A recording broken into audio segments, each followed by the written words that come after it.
Hey guys, Kurt from Time Machine Transport over here in Missouri. Taking my time getting over here to the delivery. Anyways, so I'm having a problem, and thanks to my guy, unknown user, AK, and he had the exact same problem when he had a Columbia. He no longer has that truck. I have my GPS on my phone. Let me X out of this thing real quick. There we go. All right. So the problem is, my reservoir keeps filling all the way up to the top. And then when I'm driving and I'll stop, it's all the way down here. So there's air getting inside this reservoir. And so my guy, unknown user, thank you very much. He said that there's a check valve inside here. So I'm over here at the Freightliner dealership, and I just took a chance. I figured it's got to be a common part, and this can't be a gazillion dollars. So I believe this is it. It's plastic, of course, because they want you to keep buying them. I think this is it. I'll find out once I pull that apart. This is what came up in the system. So that's your part number. If this is what it is. But I'm going to go ahead. I got a pair of channel locks. You don't need a mechanic to do this. I want to grab a container. I got a drain valve right there. Another thing, when I looked at under here, I'm getting a lot of sloppy on my end. Look at that. I don't know how the hell that happened, but I got to get that definitely taken care of. And then the other one is a little loose as well, and I just put these shocks on. I don't know what I did wrong, but anyways, that's for another time. So what the step is to drain the fuel reservoir. You're gonna have to want to get it down to here, and then because what's happening is if this is the check valve, they say it is. That ball prevents, so the pressure of the fuel keeps the ball in place, I would assume, and then so that the fuel can't backtrack and go up into this line and catch fuel in this. Now, unknown user said he was actually losing power. So I think that's my problem. I think I'm gonna put this on. I got some time, and I'll do a part 2 video on this to see how it fares. But anyways, I'm gonna put you on pause. I'm gonna go get the bucket, and I'm gonna go ahead and drain it out. All right, guys, got the fuel out. I'm gonna go ahead and take off this nut, and or actually, I think I'm gonna have to take the fuel line off first, and then take this fitting off, and then unscrew it so it fits inside there. So, all right, yeah. So I had to take it off, and what you want to do is you want to put your line up top above your tank, because I think if you let that line drop low, it's your fuel might come out of your tank or whatever. So make sure you put your line up top there. Now I'm going to go ahead and twist this out, and we'll go from there. All right, guys. So I had to use a pipe wrench because the channel locks wasn't getting enough oomph on it. So I guess I didn't have to take off this fitting, but why not? It's a chance to take a look at it and clean it out. I have not looked yet, so I wanted you guys to be. So here. So this is the way that you set the ball valve up. The spring goes inside there, I would imagine, and it probably goes in like this, so that fuel, when the pump is pressed, fuel's pumping, and then when it's not, it stops and doesn't let air in, I would imagine. So it's a fragile piece of importance, if you will. So, and I tried to put it in here first before I'm taking this out. It wouldn't go, so it's got to go inside here. Oh yeah, look at that. Yeah, right on. Huh. It doesn't look like it's bad, but maybe it's just old. I'm gonna put you guys on pause. I'm gonna take a look at it and I'll come back. Yeah, guys, I think it is the ball valve.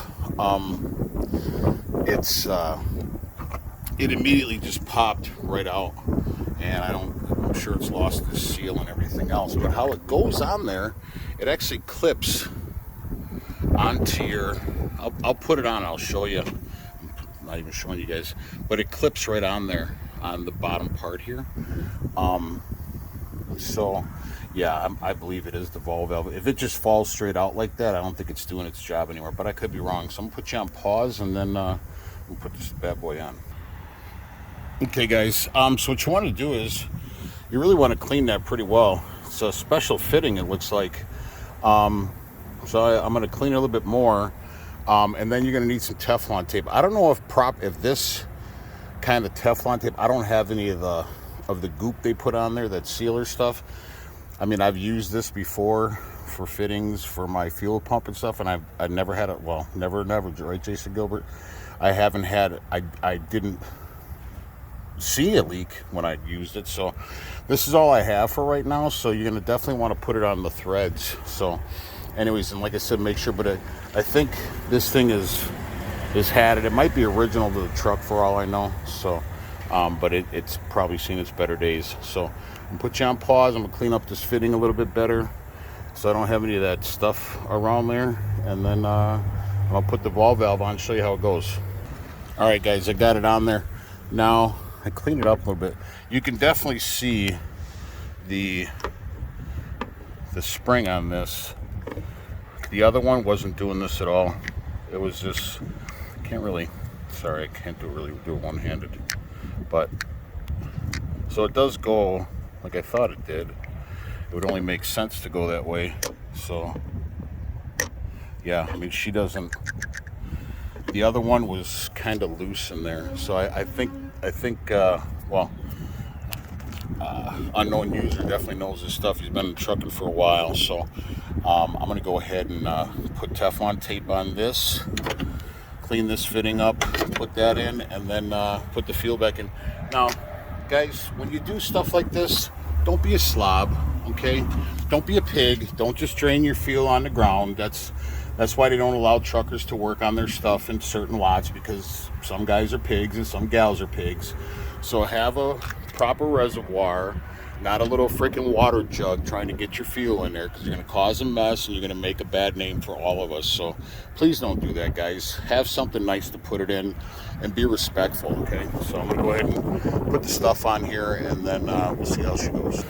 One more thing, guys, when you guys do use your tape or Teflon, or even if you're putting that goop on, try to clean up your threads as good as possible. I don't have a wire brush, or I'd wire brush it, but I did get all the old Teflon off of there. Make sure you do that, or your fitting will not seal on there, okay? And then I do not need, because this is a compression fitting, you don't need any. I mean, I used to be the guy when I was doing plumbing, when I would work on houses, to put it on anyways. And somebody told me that actually hinders the seal if you put Teflon tape or goop on these threads. So I haven't done it after that. So anyways, I'm gonna go ahead and get the I got to clean out the inside. See, there's a little bit of gook in there, if you guys can see. You want to clean that gook. I'll just run a rag in there. So I'm gonna go ahead and put the Teflon tape on, clean that insert, put the fuel back in. We'll see how she goes. All right guys, when I went to make sure, I don't know if this has anything to do with it. See how much that's shaking? I would imagine when you're idling your truck and that's shaking, that ball in there, because it's so light, I mean, make sure your stuff's tight. So obviously I've seen where it's loose, so I'm gonna go ahead and tighten it up. It's well, mine is a 7/16 inch socket, so we'll go ahead and tighten it up, and then I went to go clean this and it started moving, so I'm gonna go ahead and tighten it up, and we'll get back to the video. All right guys, tighten up the reservoir, no shaking, and that's pretty much how you're gonna go in, just like that. So that's gonna get threaded just like that. So simple. I mean, very, very simple, but the way my few months have gone lately, nothing seems simple anymore. So all right, I'm gonna go ahead and tighten that down, clean this end up, put the Teflon tape on there, and I'll come back to you. All right guys, put back together. I just gotta put the hose back on now. Don't get gorilla on these things. You can split these things, so don't get gorilla. Please don't get gorilla, because you'll be buying yourself these are brass fittings, so They're kind of soft, believe it or not, but don't get gorilla. You're gonna regret it. Go ahead and put this hose back on, get the fuel in it, and start her up.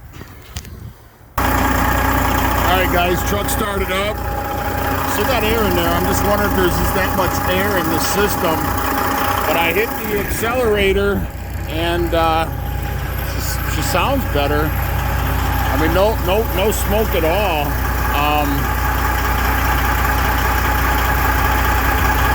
I don't know. I'm just so skeptical on everything now. With, trying my best to do what I got to do. So yeah, it looks like, so there's air. There must have been some serious air in this system from that ball valve. I'm going to stay with that for now, because there was so much air that just bubbled up when I started it up. It was just like, holy cow. So I really truly believe that there is a lot of air in this system. So anyways, I gotta put all my stuff back, and these guys that washed my truck and trailer this morning, because my shit was messed up. They did a horrible job over in Missouri. Horrible. I had to go back in there. I said, man, you guys got to hit my rims again and everything. I'll never go back there, but it looks better than what it was. And I got to put all this stuff away. I'm going to do a part 2 on this video to show what everything is on it. So, and then we'll just go from there. I'm going to do a part 2. So this is part 1. Please like and subscribe to the channel. Ciao.